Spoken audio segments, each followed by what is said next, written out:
Basically, you walk into Red Lobster on a stormy Wednesday evening. You sit down with your wife and your 2 kids.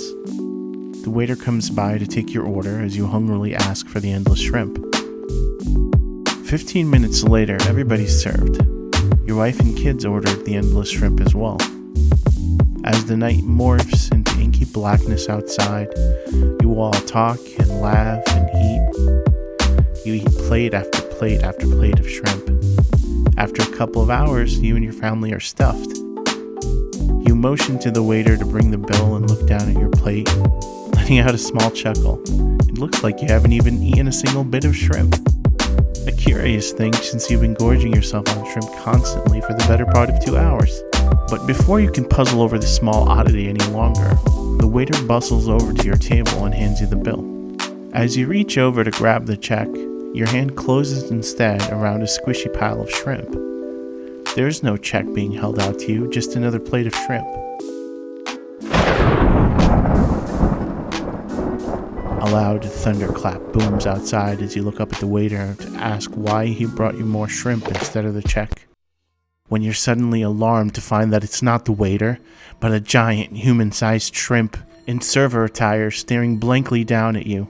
You spin around in your seat to see if your wife can see the shrimp waiter, and immediately you're frightened out of your wits.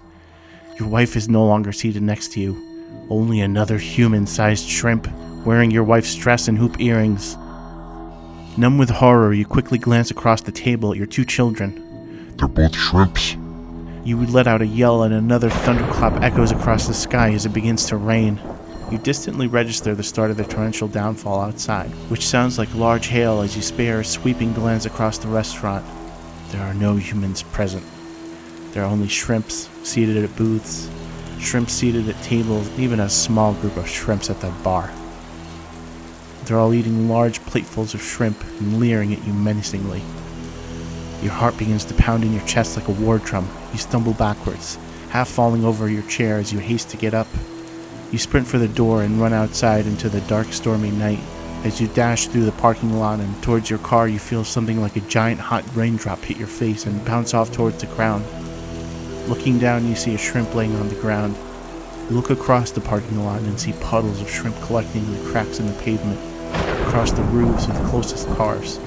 Another warm object strikes your head. It's literally raining shrimp. You find your car and fumble, hands shaking uncontrollably with your keys.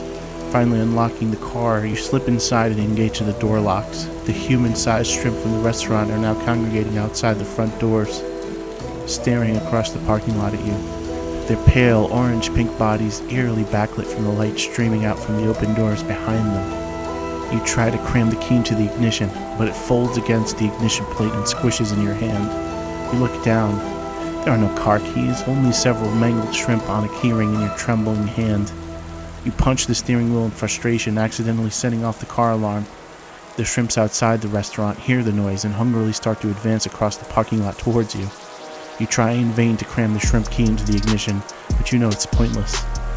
The shrimp slowly approach the car and surround it, rocking back and forth, pressing their slimy bodies against the frame. You hear the fiberglass doors groan under the pressure as one of the rear windows shatters, spraying the back seat of the car with fragments of glass. You know there's no hope left. There is no escape. White-faced and shaking, you reach across the console and open the glove box. Crammed under the insurance papers and a pile of napkins is a Glock 19 you always bring with you when you leave the house.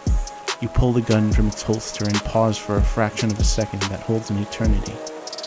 With tears streaming down your face, you put the gun to the roof of your mouth, trying not to imagine what it feels like to die, only forcing yourself to think of your wife and kids.